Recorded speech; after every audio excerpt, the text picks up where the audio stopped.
After being at large for almost 3 decades, a man accused of hiring hitmen behind the murder of a female newspaper seller in 1999 has been arrested. The American and Chinese people share much in common. We value hard work, we value courage and achievement. China and the U.S. have tentatively agreed to cut farm tariffs, marking a thaw in their long-running trade war. And Hong Kong has activated its response level in the face of an Ebola outbreak in African countries.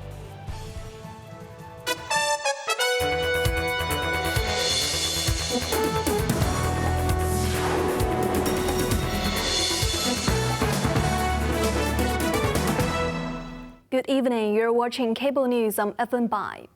The 1999 murder of a female newspaper vendor has taken a new turn, with the 54-year-old suspect arrested on the mainland and handed over to Hong Kong police.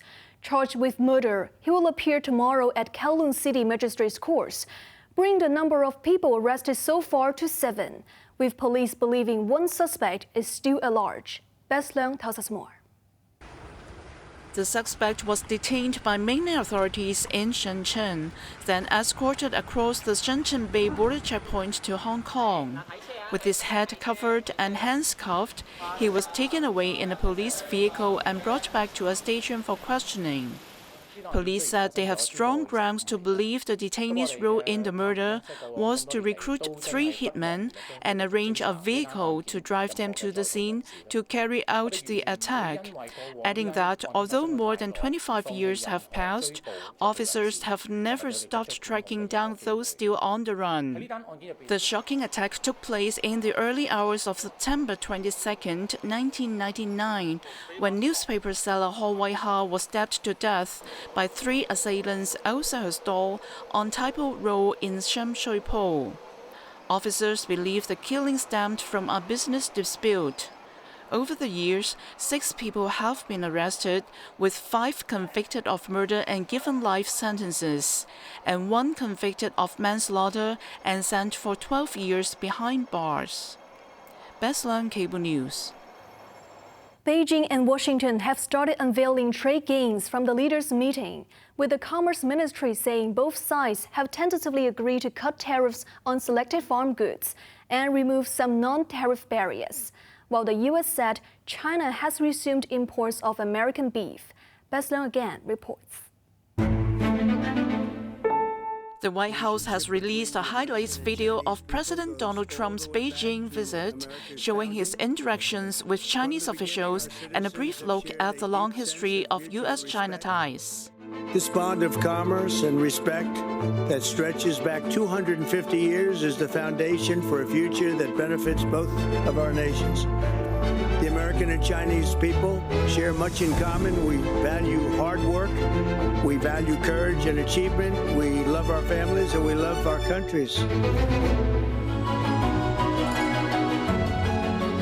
It also included footage of Trump and President Xi Jinping touring the Temple of Heaven as Xi explained the architecture to him.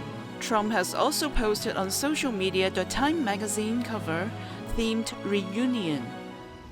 On trade, Beijing said both sides had reached a basic understanding on cutting tariffs for products of similar scale and removing certain non-tariff barriers to expand agricultural trade. China currently slaps an additional 10% tariff on all imported U.S. farm goods in retaliation for Washington's matching duties on Chinese products. Markets expect any tariff cut will lure Chinese buyers back to U.S. soybeans and help normalize bilateral farm trade. U.S. Agriculture Secretary Brooke Rollins said China has fulfilled its pledge to resume beef imports from 17 U.S. states, crediting Trump and American negotiators for the breakthrough. Bess Leung, Cable News. Financial Secretary Paul Chan will kick off a 5-day trip to Europe this week to attract more investment and business to Hong Kong. With head of state diplomacy growing in the mainland, Chan foresees stabilizing geopolitics. Writing on his weekly blog, Chen said U.S. President Donald Trump's recent visit to Beijing, together with the upcoming visit from Russian President Vladimir Putin, will inject stability into the global landscape, creating a more favorable environment for Hong Kong to strengthen its external ties. The finance minister will travel to Paris, Brussels, and Zurich. In the French capital, he is scheduled to attend a ministerial conference on combating terrorist financing, before heading to Brussels for talks with European Union organizations and meetings with political and business leaders. He added that strengthening international exchanges and addressing questions through face-to-face dialogue will help overseas business and financial sectors better understand Hong Kong's current landscape and development, as well as the city's strategic value for their expansion into China and the wider Asian region. He also pointed to a recent International Monetary Fund report affirming Hong Kong's role as an international financial center and superconnector, alongside credit rating reaffirmations from Moody's and Fitch, both with stable outlooks. The Democratic Republic of Congo and neighboring Uganda are battling a new Ebola outbreak that has killed at least 80 people. The World Health Organization has declared the outbreak a public health emergency of international concern.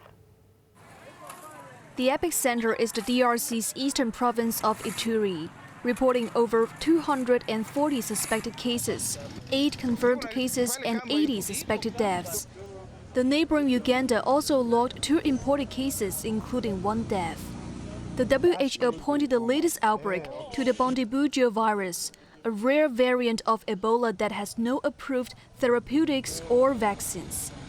It said while it does not meet the criteria of a pandemic, countries sharing land borders with the DRC are at high risk for further spread. Meanwhile, in response to Ebola outbreaks in the Democratic Republic of Congo and Uganda, Hong Kong has activated its preparedness and response level. The Center for Health Protection said there have been no confirmed Ebola cases in Hong Kong, and the current risk is considered low. Authorities are stepping up border screening of passengers arriving from Africa, with any suspected cases immediately referred for isolation and treatment. Residents are also advised to avoid traveling to affected areas unless it is absolutely necessary. Starting today, buses, goods vehicles, light buses, and taxis can enjoy half-price tolls at government tunnels and the Qingsha Control Area for 2 months. Some commercial drivers welcomed the government effort to ease their fuel bills and hoped it could be extended in a timely manner. Jamie Liu has more. As the 50% toll discount for all commercial vehicles took effect, the Cross Harbour Tunnel updated its display to show the new fees. Buses and goods vehicles now pay $25 and taxis $12.50. But taxi passengers will still pay the full statutory toll. Cabbies welcomed the subsidy, saying any amount helps, especially on slow business days when many cabs sit idle in a long queue. However, a taxi driver admitted it could not entirely cover his increased cost due to elevated oil prices and hoped the authorities would take timely action to continue the support. Another driver using liquefied petroleum gas worried if prices further went up next month, his fuel cost would match what he paid to rent the vehicle. Commissioner for Transport Winnie Tse inspected the HKE Toll Control Center to ensure the measure was implemented without any hiccups. The half-price toll waiver will stay in effect for 2 months until July 17th. Jamie Liu, Cable News. A male driver has been arrested after striking pedestrians on the street in the northern Italian city of Modena, injuring 8 people, 4 of them seriously, police said. The badly damaged car was cordoned off at the scene. The incident happened around 4:30 p.m. local time on the street of Via Emilia next to the iconic Cathedral of Modena. When the driver hit bystanders, veered left and finally came to a halt against a shop window. Authorities said a woman among the injured was pinned against the shop window and required the amputation of both legs. One witness said the man's car suddenly accelerated, reaching at least 100 kilometers per hour. After the crash, the driver got out of the car, brandishing a knife. 4 Italian civilians stepped in and tackled him, during which one was injured in the struggle with the knife-wielding man. The suspect, a 31-year-old Italian national of Moroccan origin, has been arrested. With no criminal record, he was referred to a mental health center in 2022 for schizoid disorders. Major celebrations of the Bun Festival on the outlying island of Cheung Chau will return next Sunday with a colorful parade and an action-packed bun scrambling contest. How did the island ritual gain its reputation as one of the world's quirkiest local festivals? Jamie Liu tells us more. Located about 10 kilometers southwest of Hong Kong Island, it takes about 40 minutes on a ferry to reach Cheung Chau from Central. Many locals and tourists come for Cheung Chau's natural scenery, waterfront seafood restaurants, and sandy beaches, but it is the annual Bun Festival that makes the island especially bustling.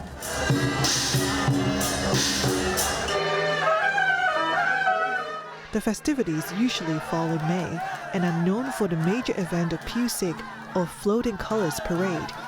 Legend has it that Cheung Chau was devastated by a plague in the late Qing dynasty. To dispel the disaster, natives prayed to deities and comfort departed souls while parading deity statues along village lanes. The plague did go away after the ritual. Since then, islanders organized the annual Jiao Festival to express gratitude to Pak Tai, one of the folk gods, for its peace blessings. The most eye-catching feature of the parade is children dressed as deities, political figures, and celebrities floating midair. The tiny floaters are actually sitting on hidden steel frames, paraded alongside traditional lion and dragon dancers. The festival cannot go without its namesake lucky buns, stamped with rosy pink-on characters that literally mean peace and safety. The buns used to be offerings for deities and wandering ghosts, but have now become an edible good luck charm on Cheung Chau. Every year during the festival, local bakeries usually sell tens of thousands of buns.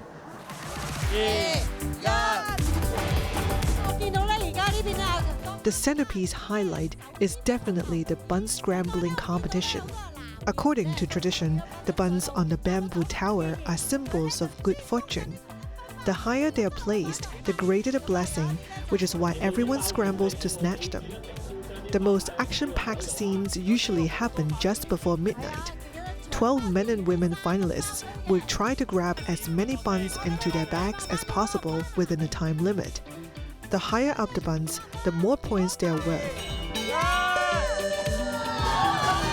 The winners will be crowned the title of Bun Queen and King. With a history of more than 100 years, the Cheung Chau Bun Festival has been officially inscribed on the National List of Intangible Cultural Heritage. Jamie Liu, Cable News. On to the weather now. Cloudy with a few showers. Temperatures will range between 23 and 26 degrees. That's our news tonight. I'm Evan Bai. Thank you for watching. Good night.